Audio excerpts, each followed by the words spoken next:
Media మిత్రులందరికీ ఎన్నికైన వెంటనే నా విజయాన్ని ఆకాంక్షించారు. అలాగే నేను ప్రజలకిచ్చిన నా పర్యటనలో ప్రజలకిచ్చిన ప్రతి మాట కూడా ప్రజలందరికీ చేర్చేలాగా ఈ విజయంలో ప్రముఖ పాత్ర వహించిన మీడియాకు కూడా నా హృదయపూర్వక కృతజ్ఞతలు తెలియజేసుకుంటున్నా. అలాగే రేపు సోమవారం నుంచి మాకు అసెంబ్లీ సమావేశాలు ఉన్నాయి. అసెంబ్లీ సమావేశాలు అయిన తరువాత నేను ఆల్మోస్ట్ అన్ని గ్రామాలు మళ్ళీ పర్యటించి ఆ గ్రామాల్లో ఉన్న ప్రజలందరికీ కూడా ప్రతి గ్రామం కొంత సమయం పడుతుంది, ఒక 10 రోజులు పట్టవచ్చు.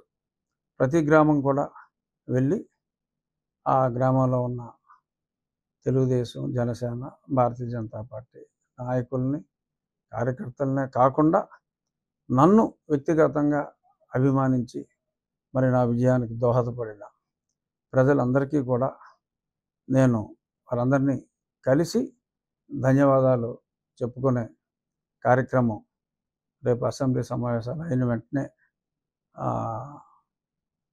నేను మొదలు పెడతాను. సో మీడియా ముఖంగా అందరికీ కూడా ఇది తెలియచేయాలనేది నా ఆకాంక్ష. ఇక మీరు సరే జనరల్ విషయాలు కూడా కొన్ని మాట్లాడుకుందాం. బొత్తిగా అసలేమి మాట్లాడకపోతే ఈడికేమైందిరా బాబు అనుకుంటారు. సో వైఎస్ఆర్ కాంగ్రెస్ పార్టీ వాళ్ళు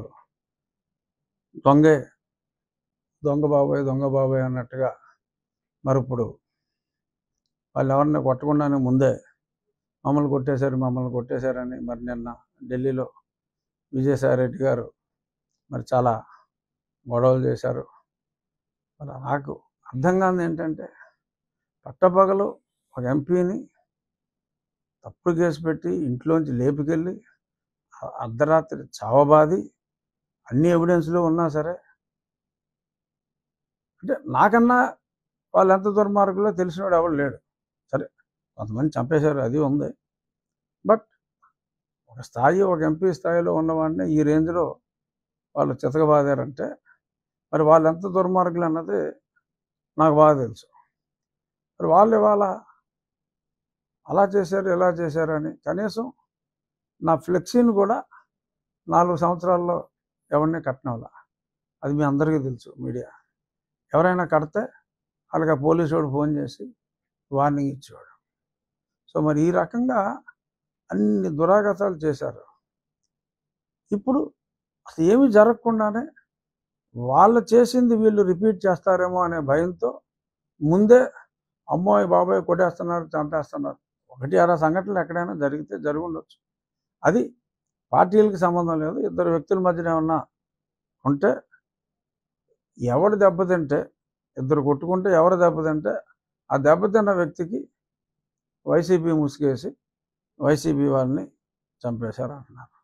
నేను ముందు నుంచి చెప్తున్నా, అరే ఆ పార్టీ సంకనాకి పోతుందిరా బాబు, ఓ 25 సీట్ల కన్నా రావు. సరే 11 వచ్చినాయి, నా అంచనాలు తప్పని. 25 సీట్ల కన్నా రావు అని ఎన్నోసార్లు నేను చెప్పా. చివరిలో కూడా అలా మాటలని పందాలు కాసుకుంటారేమో, అది పిచ్చి ఆసుపత్రిలో చేసుకోవాలి. అక్కడ ప్రమాణ స్వీకారాలు ఏంటి, ప్రజల ఓట్లన్నీ అక్కడ పడిపోయినాయి, చాలా దారుణంగా ఉంది పరిస్థితి. పందాలు కాయకండి రా బాబు, తర్వాత మళ్ళీ మీరు ఇబ్బంది పడతారని కూడా చెప్పా. ఆ పందాలు కాసుకున్న వాళ్ళు కొద్దిమంది ఆత్మహత్య చేసుకుంటున్నారు. సో మనస్తాపంతో ఆత్మహత్య అని చెప్పి, వైసీపీ రాలేదని మనస్తాపంతో ఆత్మహత్యలు అని చెప్పి, మళ్ళీ దానికి ఒక డిఫరెంట్ మీనింగ్. మళ్ళీ జగన్మోహన్ రెడ్డి గారు బహుశా ఓదార్పు యాత్ర 2.0 స్టార్ట్ చేస్తారేమో, నాకు తెలియదు. నేను ఇంకా ఈ రోజు నుంచి వ్యక్తిగతంగా జగన్మోహన్ రెడ్డి గారి గురించి నేను మాట్లాడదలుచుకోవాలి. ఎందుకంటే ఆయన భాషలో చెప్పాలంటే మంచో షేడో, ఆయన చేయాల్సింది చేశాడు, వెళ్ళిపోయాడు. ఇప్పుడు జనాలు చూసేది మేమేం చేస్తాం, మేమిచ్చిన హామీలు ఎలా నెరవేరుస్తాం, ఎన్నో హామీలు ఇచ్చాం, ఆ హామీలు నెరవేరుస్తారా లేదా అనే దాని మీద జనం దృష్టి ఉంటుంది తప్ప జనాల దృష్టి ఇంకా జగన్మోహన్ రెడ్డి గారి మీద కానీ వైఎస్ఆర్ కాంగ్రెస్ పార్టీ మీద కానీ ఉండదు, ఉండకూడదు కూడా, అనవసరం. ఇప్పుడు మేము మాట ఇచ్చాం, మా మాట ప్రజలు విశ్వసించారు, జగన్మోహన్ రెడ్డిని కాదనుకున్నారు. మాకు మేము ఊహించిన దానికన్నా కూడా పెద్ద అందలం ఎక్కించారు. మొన్న మా ఎమ్మెల్యేల మీటింగ్లో కూడా చంద్రబాబు నాయుడు గారు అదే స్పష్టంగా చెప్పారు. మనకి ప్రజలు అధికారం ఇవ్వలేదు, మనకి ప్రజలు ఒక బాధ్యత అప్పచెప్పారు. ఆ బాధ్యతని సక్రమంగా నిర్వహించాలి. దాడులు ఇటువంటివి మనం చేయకూడదు. చట్ట ప్రకారం తప్పు చేసిన వాళ్ళని శిక్షించాలి. సో దీనికి ఒకరోజు ముందుగానే నేను చట్ట ప్రకారం ఒక పోలీస్ కంప్లైంట్ కూడా ఇవ్వడం జరిగింది. బహుశా నేడో రేపో, మరి నిన్నటి వరకు పోలీస్ అంతా కూడా ప్రమాణ స్వీకార ఏర్పాట్లో ఉంది కాబట్టి బహుశా 1-2 రోజుల్లో మరి అది ఎఫ్ఐఆర్ కూడా నా కస్టోడియల్ టార్చర్. ఎందుకంటే ఇన్ని తన్నులు తిని మిలిటరీ హాస్పిటల్ రిపోర్ట్లు ఇంత క్లియర్గా ఉండి కస్టోడియల్ టార్చర్ జరిగింది అన్న నాకే నేను న్యాయం చేసుకోలేకపోతే ఇంకా కామన్ మ్యాన్కి ఇంకా న్యాయం జరుగుతుంది అన్న దాని మీద నమ్మకం పోయి ప్రమాదం ఉంటుంది. కాబట్టి నేను నా నిర్ణయం నేను తీసుకుని, చాలామంది అనుకుంటున్నారు దీని వెనక ఇంకెవరో ఉన్నారు, పార్టీ పెద్దలు ఉన్నారని. నేను ఎవరితోటి మాట్లాడాల. Law should take its own course of action అనే ఉద్దేశంలో నేను ఆ కంప్లైంట్ని ఇవ్వటం జరిగింది. డెఫినెట్గా ఇక్కడ న్యాయం జరిగితే ప్రజలకు కూడా వాళ్ళకి జరిగిన అన్యాయాల మీద చట్ట ప్రకారం న్యాయం జరుగుతుంది అనే ఒక నమ్మకం వస్తుంది అనేది నా విశ్వాసం. చూద్దాం మరి నా విశ్వాసం ఏమవుతుంది అనేది తెలుస్తుంది. సో ఇప్పుడు ఈ ప్రభుత్వం మీద, మా ప్రభుత్వాన్ని కూడా అనొచ్చు, నేను మంత్రివర్గంలో లేనంత మాత్రాన మా ప్రభుత్వం అంటంలో తప్పేం లేదు. మా ప్రభుత్వం మీద ఇప్పుడు ప్రజలు ఎంతో విశ్వాసం, అతి విశ్వాసం అని కూడా చెప్పచ్చు, అంత విశ్వాసం ఉంది. కాబట్టి ముఖ్యమంత్రి గారు చెప్పినట్టు అత్యంత బాధ్యతాయుతంగా ఉండాలి. డెఫినెట్గా ఉండకపోతే ఇక్కడ ఏ నాయకుడిది కాదు గొప్ప, ప్రజలే గొప్ప అని ప్రూవ్ చేశారు. అప్పుడు అతనికి 151 ఇచ్చారు, ఇప్పుడు ఇక్కడ 164 ఇచ్చారు. ఇచ్చింది ఎవరు? ప్రజలు. అప్పుడు తెలుగుదేశానికి 40 వచ్చింది, ఇప్పుడు ఇతనికే 40 వచ్చింది. సో ఆ 20% అన్నది that will make all the difference. ఆ 20% అన్నది 57% వచ్చింది.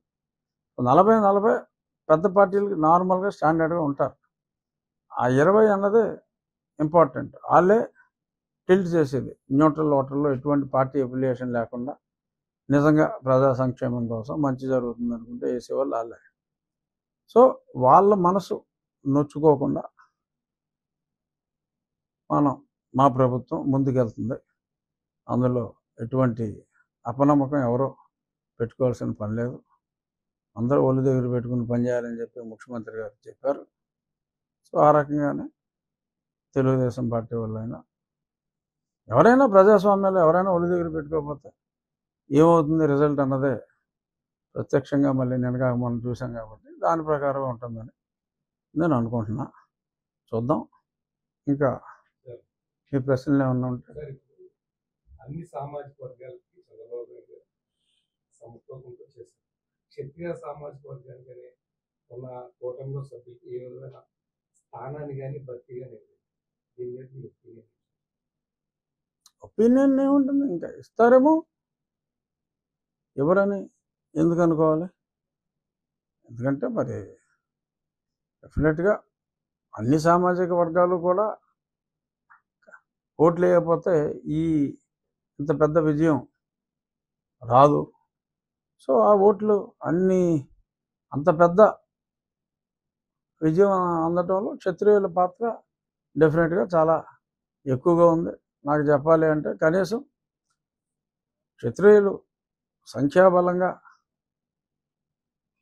ఓకే కాస్త ఒక 1% అయినప్పటికీ చాలామందిని, ఎందుకంటే సమాజంలో అందరికీ తల్లో నాలుగులో ఉంటారు కాబట్టి చాలామందిని ఇన్ఫ్లుయెన్స్ చేసే కెపాసిటీ ప్రజల్లో గౌరవం ఉన్న, అంటే వేరే కమ్యూనిటీలు గౌరవం లేదని నేను అంటున్నా, ప్రజల్లో వన్ ఆఫ్ ది గౌరవం ఉన్న కమ్యూనిటీస్లో క్షత్రియ కమ్యూనిటీ కూడా ఉంది కాబట్టి ఆశించటం సహజం. ఇంకా టైం ఉంది కాబట్టి ఎవరో ఒక క్షత్రియుడికి, నాకని నేను అంటలా, ఎవరో ఒకరికి ఏదో ఒక పదవి ఇస్తారేమో అని నేనైతే అనుకుంటున్నా. అందరికీ ఒకేసారి ఇవ్వలేకపోవచ్చు. కాన్స్టిట్యూన్సీలో మీరు ఎమ్మెల్యే క్యాంపెయిన్ ఉండగానే మీరు నియోజకవర్గంలో ఒక గ్రామాన్ని మోడల్గా తీసుకుని ముందుకి వెళ్ళే ఉద్దేశంతో వచ్చేస్తారు. ఇది ఆ గ్రామం ఏంటి, ఆ గ్రామంలో ఏది చెప్పడం అంటే కాదు, నేను ఇన్స్పిరేషన్గా తీసుకున్నదే ప్రాతల మరక. ఆ గ్రామంలో మరి శివవర్మ గారు ఆ గ్రామాన్ని అభివృద్ధి చేసిన తీరు చూస్తే అసలు నాకు చెప్పాలంటే మెంటలు వచ్చింది. ఇంత అందమైన ఊరు, అంటే ఒక పల్లెటూరు ఎంత అందంగా ఉండాలో ఊహించుకుంటే కూడా అంత అందంగా ఉండదు. ఆ మంచినీటి చెరువే ఒక స్విమ్మింగ్ పూల్లో ఉంది, అంత నీట్గా ఉంది. అదంతా ఆ ఒక్క వ్యక్తి వల్ల సాధ్యమైంది. సో ప్రతి గ్రామంలోనూ ఆయన ఇన్స్పిరేషన్తో ఒక 5గురు శివవర్మల్లాగా ఉంటే ఉండి నియోజకవర్గం మొత్తం కూడా అద్భుతంగా తయారవుతుంది.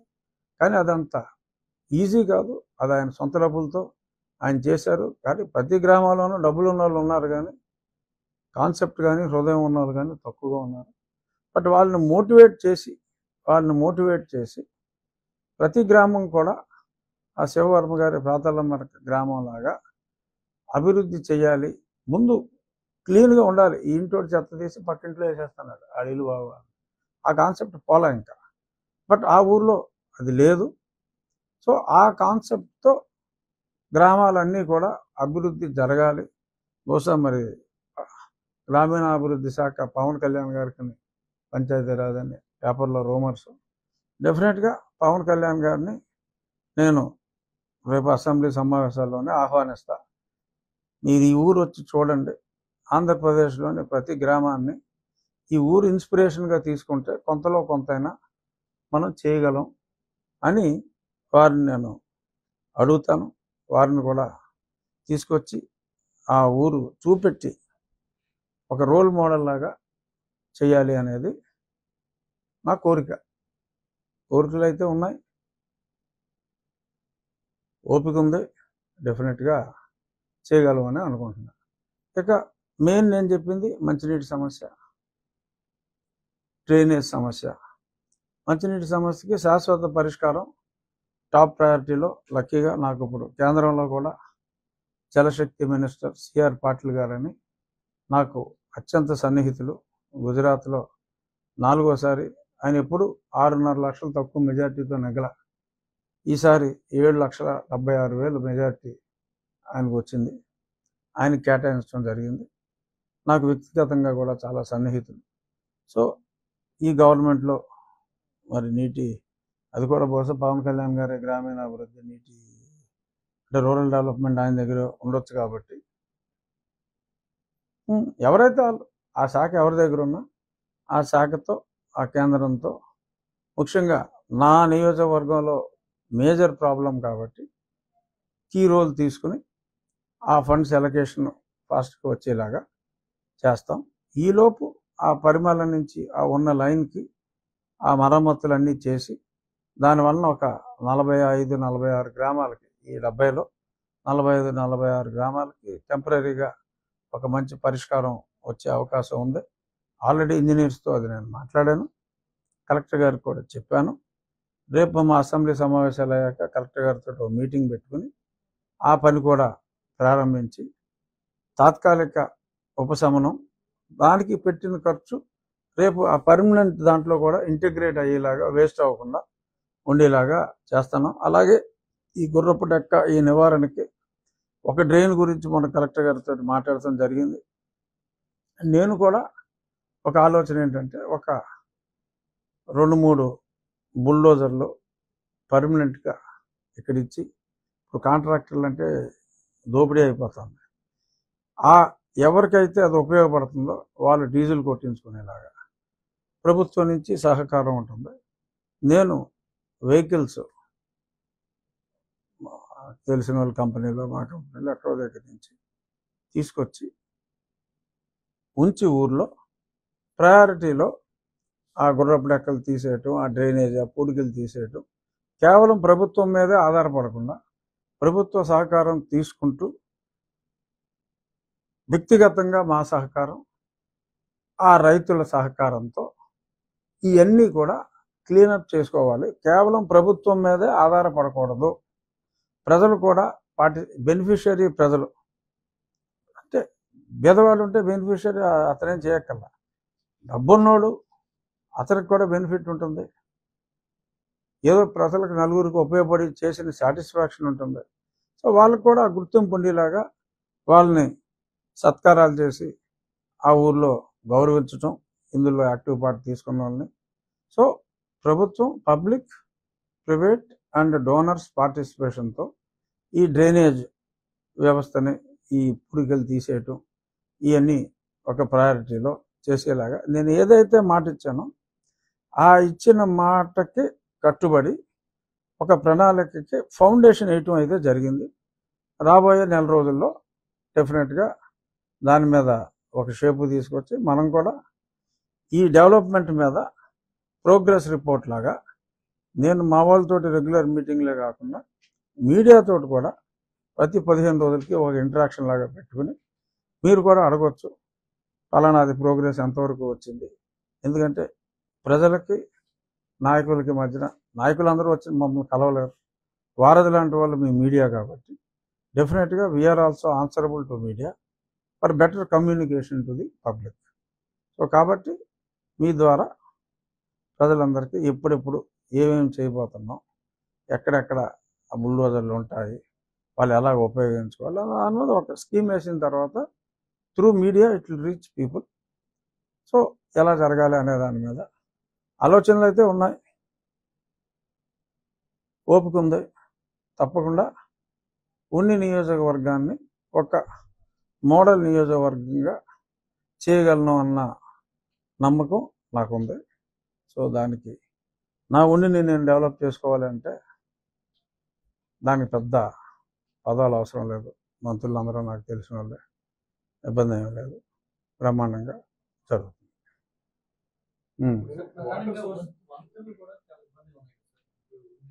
ఇది అది మెయిన్ ఈ వంతెన, మా కోపెల్ల వంతెన. అది నేను గతంలోనే వైఎస్ఆర్ గవర్నమెంట్లో ఉన్నప్పుడే క్లియర్ చేయించా. ఇప్పుడు ఆ శాంక్షన్ అలాగే ఉంది. ఆ కాంట్రాక్టర్లు అప్పుడు ఎవరో రాలేదు. ఇప్పుడు ఆ కాంట్రాక్టర్లని మళ్ళీ అది రీటెండర్ పిలిచి, సో అవసరమైతే ఇనీషియల్ ఫండింగ్ ఎవరితోటన్నా ఆ కాంట్రాక్టర్కి అప్పు ఇప్పించైనా సరే, మొబిలైజేషన్ ఫండ్ ఇవ్వలేని పక్షంలో అప్పు ఇప్పించైనా సరే ఆ పని అయితే మొదలుపెట్టారు. అది రైల్వే, అది మెయిన్ రైల్వే.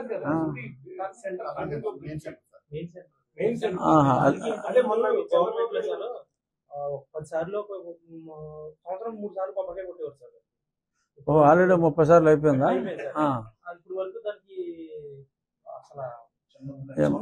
చిన్న మార్చారండి. 216 నుంచి 165 వచ్చింది సార్. అంతేకాని ఆ వంతున ఒకటే మటుకి చాలా ఇబ్బందికరంగా ఏమో అది నేను ప్రత్యక్షంగా ఒకసారి చూసి నాకు ఐడియా లేదు. ఆ టర్నింగ్ దగ్గర ఓకే ఓకే. ఓ చిన్నది అయిపోయింది. ఓకే చూద్దాం. తర్వాత సార్ ఇప్పుడు వాటర్ కు సంబంధించి అంటే మీరు చెప్పినంత ప్రాసెస్ జరుగుతుంది. మెయిన్ వాటర్ సంబంధించి ఈవెన్ పెన్నాడు ఉంది, అక్కడ ఇవాళ అక్కడ ఫెటరైజేషన్ చేసినా వాటర్ తాగలేని పరిస్థితి ఉంది. అలాంటి దాన్ని ఏదన్నా ముందు మోడల్గా తీసుకుని అభివృద్ధి చేయడానికి ఫస్ట్ ఆఫ్ ఆల్ ఆలోచన ఉన్నది. అంటే మీరు చెప్పేదాకా నాకు ఆ సమస్య తెలియదు. డెఫినెట్గా వాటర్ ప్రయారిటీ కాబట్టి ఆ వాటర్లో ముందు ఉన్న సిస్టమ్ని ఎలాగా ఉపయోగించాలి అనేది డెఫినెట్గా టాప్ ప్రయారిటీ. అది మినిమం కామన్ సెన్స్. ముందు ఉన్నదాన్ని బాగు చేసుకోకుండా ముందుకెళ్ళటం అనేది ఎటు తిరిగి ఉండదు.